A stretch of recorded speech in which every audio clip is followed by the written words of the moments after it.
दोस्ती। नहीं, ऐसा मत कहो, ऐसा मत कहो।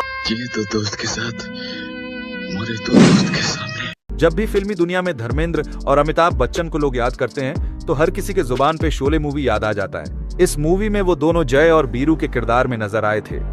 खैर, बीरू तो अब इस दुनिया में नहीं रहे, लेकिन उनके रोल को सालों साल तक याद किया जाएगा। जिस तरह से उन्होंने इस मूवी में दोस्ती का मिसाल दिए है, उसे दुनिया कभी नहीं भूलेगी।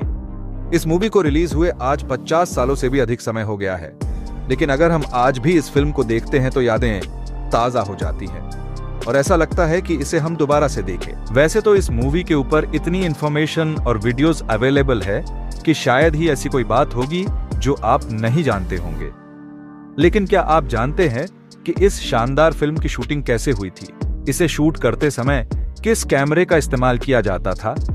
अगर नहीं तो इस वीडियो को पूरा जरूर देखिएगा, क्योंकि आज की इस वीडियो में हम आप सभी को इस मूवी से जुड़े ऐसे कई सारे इंटरेस्टिंग फैक्ट्स को बताने वाले हैं, जो कि इससे पहले शायद आपने कभी भी नहीं देखे होंगे।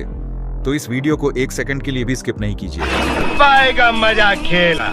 इस मूवी को इंडियन सिनेमा के बेहतरीन डायरेक्टर रमेश शिप्पी और जीपी शिप्पी के द्वारा बनाया गया था। वो इस फिल्म को बनाने से पहले साल 1972 में सीता और गीता मूवी को बनाए थे। उस मूवी के लीड कास्ट में धर्मेंद्र और हेमा मालिनी सहित कई कलाकार शामिल थे और इसके मैसिव सक्सेस को देखते हुए रमेश शिप्पी के पिता जीपी शिप्पी एक और बड़े फिल्म को बनाना चाहते थे, जो इससे भी बड़े हिट साबित हो। इस मूवी को बनाने के करीबन 6 महीने पहले वो सलीम जावेद से मिले थे, जहां पर सलीम जावेद जी ने उन्हें इस मूवी की कहानी को बताते हुए उनसे बात किए और रमेश शिप्पी जी को इस मूवी की कहानी पसंद भी आई, जिसके बाद वो इस मूवी को बनाने के लिए राजी हो गए।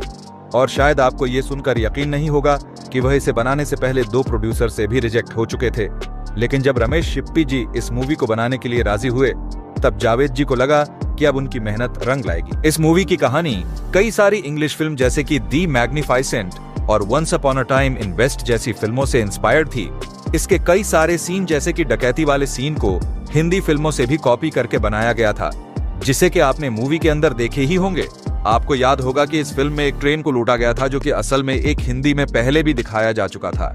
इस मूवी को बनाने के लिए बीरू का किरदार तो पहले से ही फिक्स हो गया था, लेकिन जय की रोल को लेकर सभी के बीच कई सारी कंफ्यूजन थी। एक रिपोर्ट्स के मुताबिक अमिताभ बच्चन को इस मूवी में कास्ट करने से पहले वो शत्रुघ्न सिन्हा को कास्ट करना चाहते थे, लेकिन सलीम और जावेद ने साल 1973 में अमिताभ बच्चन की आई फिल्म जंजीर में उनके रोल को देखे थे और सलीम जावेद को ये यकीन था कि वो अपना रोल अच्छे तरीके से निभाएंगे, इसलिए उन्होंने इस फिल्म में जय की किरदार के लिए उन्हें सेलेक्ट कर लिए। मूवी की हिट होने के बाद खबर ये भी निकल कर आई थी कि रमेश सिप्पी ने धर्मेंद्र के कहने पर अमिताभ बच्चन को इस मूवी में काम करने का मौका दिए थे और इस बात को कुछ साल पहले धर्मेंद्र ने भी एक इंटरव्यू में बताए थे। फिल्म अभिनेता संजीव कुमार ने इसमें ठाकुर का रोल निभाए है, लेकिन उनके रोल को लेकर भी कई सारे बातें निकल कर आई थी।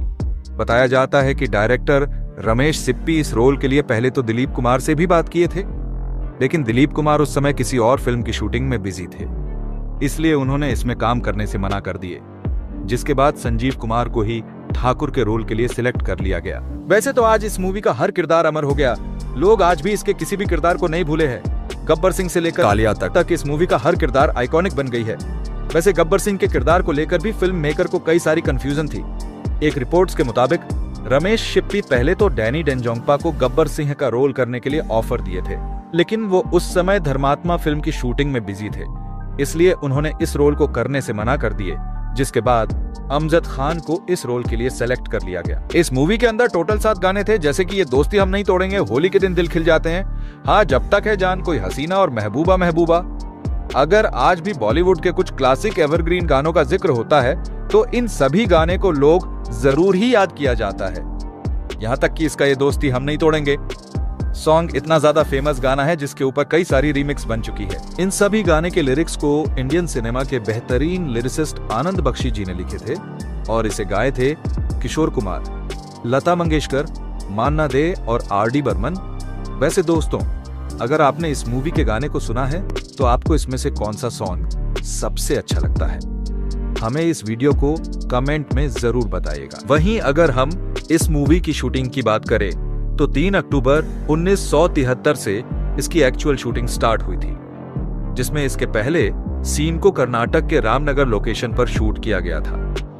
आपको बता दें कि इस कंप्लीट मूवी को शूट करने में करीबन 2 से 2.5 साल का समय लगा था और इसके अंदर जो आपने रामगढ़ गांव को देखा है उसे इसी जगह पर बनाया गया था। इस मूवी की शूटिंग के लिए इस लोकेशन पर फिक्शनल सेट को डिजाइन किया गया था, जिसमें कई सारे छोटे छोटे घर जैसे आर्किटेक्चर को बनवाया गया था। अगर आपने इस मूवी को देखा है तो आपको इसका यह सीन तो याद ही होगा जब होली के दिन ठाकुर पहली बार अपनी बहू से मिलता है।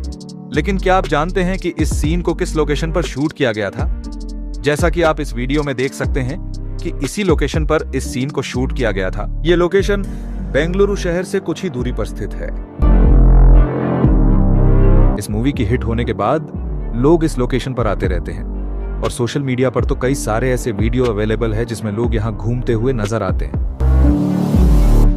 मूवी की शूटिंग करने से पहले हर रोज सभी एक्टर्स को उनके स्क्रिप्ट को समझाया जाता था, उसके बाद ही इसकी शूटिंग होती थी। जैसा कि आप यहां पर देख सकते हैं कि कैसे इसकी शूटिंग करने से पहले धर्मेंद्र और अमिताभ बच्चन को स्क्रिप्ट समझाया जाता है।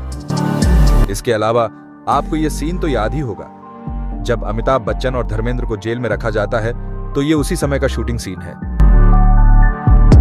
जैसा कि आपको पता होगा कि मूवी के अंदर गब्बर सिंह के गुंडे हर हफ्ते गांव के लोगों से वसूली करने के लिए आते थे, तो गांव के लोग डर के मारे उन्हें पैसे और अनाज दे देते थे।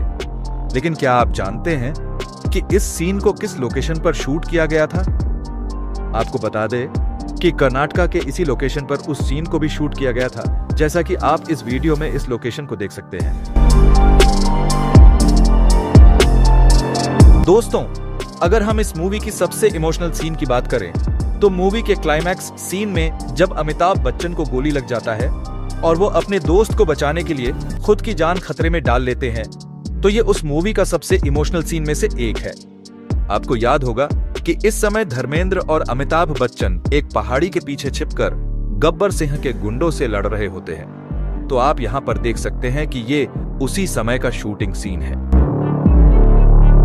इस मूवी के एक सीन में जब अब्दुल चाचा के बेटे को गब्बर सिंह मार देते हैं और उसे घोड़े पर रखकर वापस गांव में भेज देते हैं, तो ये उसी समय का शूटिंग सीन है। आप यहां पर देख सकते हैं कि इस सीन की शूटिंग के समय अमिताभ बच्चन और धर्मेंद्र कैसे इसकी शूटिंग करते हुए नजर आ रहे हैं। दोस्तों, इसके अलावा आपने इस मूवी की ये दोस्ती हम नहीं तोड़ेंगे सॉन्ग तो जरूर ही सुने होंगे। ये सॉन्ग सिर्फ इसी मूवी का हिट गाना नहीं है, बल्कि इंडिया की सबसे आइकॉनिक गानों में से एक है, जिसे इंडिया के बेहतरीन सिंगर किशोर कुमार ने गाए थे। और अगर आपने इस सॉन्ग को सुना है तो आपको याद होगा कि इसमें अमिताभ बच्चन और धर्मेंद्र एक गाड़ी पर बैठकर घूमते हुए नजर आते हैं। और आप यहाँ पर देख सकते हैं कि सीन की शूटिंग करते समय धर्मेंद्र और अमिताभ बच्चन को कैसे उनके शूटिंग सीक्वेल को समझाया जा रहा है। इस कंप्लीट मूवी को जब शूट कर लिया गया था तब इसके सीडी रील की लंबाई लगभग 5478 मीटर थी, जो कि एक एवरेज फिल्मों की तुलना से कहीं ज्यादा थी। दोस्तों, इस फिल्म की पॉपुलैरिटी की आप इसी से समझ सकते हैं कि जब कुछ साल पहले अमेरिका के राष्ट्रपति डोनाल्ड ट्रंप इंडिया आए थे तो उन्होंने इस फिल्म का जिक्र किए थे। Romance and drama and classy DLJ and Joe J. वैसे दोस्तों, अगर आपने इस मूवी को देखा है तो आपको ये मूवी कैसी लगी है, हमें इस वीडियो के कमेंट में जरूर बताइएगा। तो दोस्तों, ये थी इंडियन सिनेमा की सबसे आइकॉनिक फिल्म शोले के कुछ बिहाइंड दी सीन्स और इससे जुड़े अनेकों इंटरेस्टिंग फैक्ट्स, जो कि मैं उम्मीद करता हूं कि आपको जरूर पसंद आया होगा। और अगर आपको ये वीडियो अच्छा लगा है तो इस वीडियो को लाइक करके हमारे इस चैनल को सब्सक्राइब कर लीजिएगा, ताकि आने वाले ऐसी ही वीडियो का नोटिफिकेशन आप तक पहुंच पाए।